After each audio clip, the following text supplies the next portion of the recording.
Hello everyone, আসসালামু আলাইকুম। আরও একটি নতুন রেসিপিতে সবাইকে স্বাগত। চলে আসলাম লাউয়ের ডগা এবং মসুর ডাল দিয়ে একটা রেসিপি নিয়ে। বন্ধুরা, আমি খুব অসুস্থ।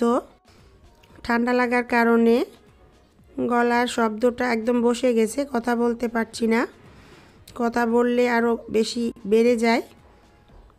তো অনেক দিন রেস্ট নিলাম, তারপরও কমছে না। তারপরও ভিডিও বানানোর জন্য বসে গেলাম। ভয়েস শুনতে যদি আপনাদের সমস্যা হয় তাহলে ক্ষমার চোখে দেখবেন, আমার জন্য দোয়া করবেন, আমার ভয়েসটা যেন তাড়াতাড়ি ঠিক হয়ে যায়। তো বন্ধুরা, লাউয়ের ডগা আর মসুর ডাল আমরা নানা রকমভাবেই রান্না করে খেয়ে থাকি। তো আমি যেভাবে সবসময় রান্না করি সেটাই আমি আজকে আপনাদের দেখাবো। আশা করি লাউয়ের ডগা এবং মসুর ডালের রেসিপিটা আপনাদের ভালো লাগবে। ভালো লাগলে লাইক, কমেন্ট, শেয়ার করে চ্যানেলটিকে সাপোর্ট করবেন, এভাবে পাশে থাকবেন। এরকমই আরও নতুন নতুন রেসিপি দেখার জন্য আমার পেজটিকে সাবস্ক্রাইব, ফলো করে রাখতে পারেন। তাহলে চলুন বন্ধুরা, ডাল দিয়ে লাউয়ের ডগার রেসিপিটা দেখে নেই কীভাবে বানাতে হবে। তো রেসিপিটা করার জন্য এখানে আমি 1 বাটি মসুর ডাল নিয়ে নিয়েছি, আর 1 আটি লাউয়ের ডগা আমি পাতাগুলো ছোট ছোট করে কেটে নিয়েছি এবং ডাঁটাগুলো খোসা ছাড়িয়ে নিয়ে ছোট ছোট করে কেটে নিয়েছি। এবং শাক আর ডালটা খুব ভালোভাবে কয়েকবার ধুয়ে পানি ঝরিয়ে নিয়েছি। তো এখানে আমি একটা পাতিলায় পরিমাণ মতো পানি দিয়ে ধুয়ে নেওয়া ডালটা দিয়ে দিয়েছি। দিয়ে চুলায় বসিয়ে দিলাম। চুলার আঁচ বাড়িয়ে দিয়েছি আর ঢাকনা দিয়ে ঢেকে এটাকে কিছু সময় রান্না করে নিলাম। ডালটা খুব ভালো মতো বলক চলে এসেছে। এখন ঢাকনাটা উঠিয়ে নিলাম, নিয়ে চামচ দিয়ে একটু ভালো করে নেড়ে ছেড়ে দিলাম। দিয়ে চুলার আঁচ একদম লো ফ্লেম করে দিলাম। দিয়ে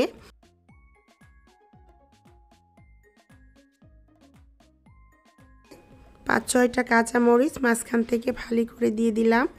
হাফ চামচ হলুদের গুঁড়ো দিলাম, হাফ চামচ মরিচের গুঁড়ো দিলাম, হাফ চামচ লবণ দিলাম। দিয়ে এটাকে নেড়ে চেড়ে এটার সাথে মিশিয়ে দিলাম।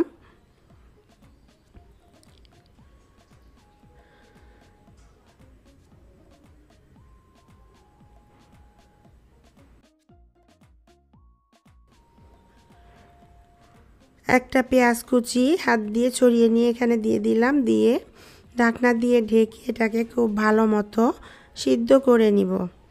কিছুক্ষণ পর ফিরে আসলাম। দেখুন বন্ধুরা, ডালটা একদম খুব ভালো মতো সিদ্ধ হয়ে গেছে। একদম পুরোপুরি সিদ্ধ করিনি, 80% সিদ্ধ করে নিয়েছি।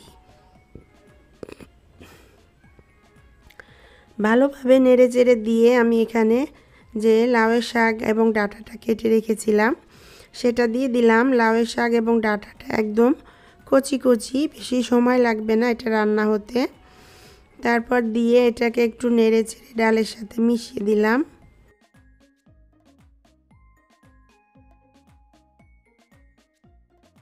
মিশিয়ে দেওয়ার পর এখানে পরিমাণ মতো পানি দিয়ে দিলাম, যেন শাক এবং ডাঁটাটা ভালো মতো রান্না হয়ে যায় বা সিদ্ধ হয়ে যায়। বেশি পানি দেওয়ার প্রয়োজন নেই, যেরকম ঝোল খাবেন ঠিক সেরকম পানি দিলে হবে। তো আমি পরিমাণ মতো পানি দিলাম, আর এখানে 2টা কাঁচামরিচ মাঝখান থেকে চিড়ে দিয়ে দিলাম। ঢাকনা দিয়ে ঢেকে চুলার আঁচ লো ফ্লেম করে দিয়ে এটাকে রান্না করে নিলাম কিছু সময়। কিছু সময় পর ফিরে আসলাম। দেখুন ডাঁটাগুলো একদম ভালো মতো সিদ্ধ হয়ে গেছে। এখন ঢাকনা দিয়ে ঢেকে আর একটু রান্না করে নিব।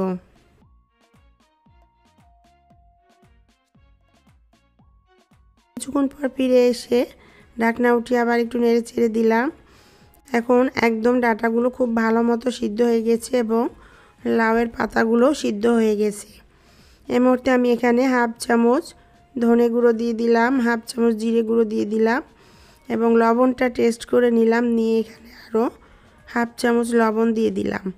নেড়ে চেড়ে মিশিয়ে দিলাম। দিয়ে এটা রান্না হতে থাক, আর আমি এদিকে আর একটা চুলায় একটা ফোড়ন তৈরি করে নিব, বা তেলে দেওয়ার জন্য একটা তেল তৈরি করে নিব।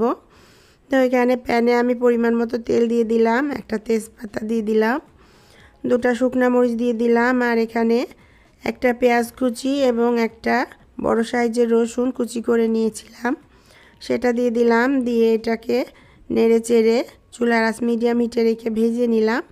এরকম একটা সুন্দর গোল্ডেন কালার চলে আসলে এটাকে নামিয়ে নিয়ে যে শাকটা আমি রান্না করে নিয়েছিলাম সেটার মধ্যে ঢেলে দিলাম।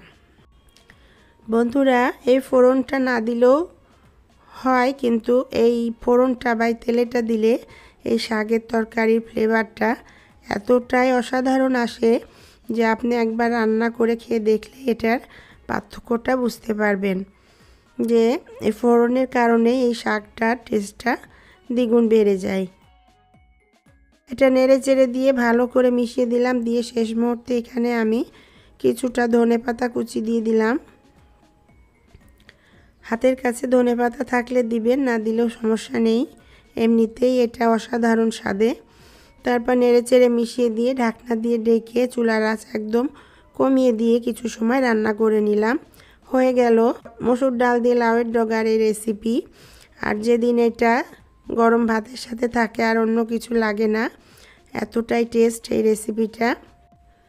বন্ধুরা, একবার হলো এই রেসিপিটা রান্না করে খেয়ে দেখুন, খুব ভালো লাগবে। ভালো লাগলে লাইক কমেন্ট শেয়ার করে চ্যানেলটিকে সাপোর্ট করবেন, এভাবে পাশে থাকবেন।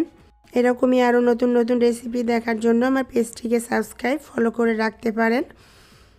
আবার দেখা হবে নতুন কোনো রেসিপির সাথে। আল্লাহ হাফেজ।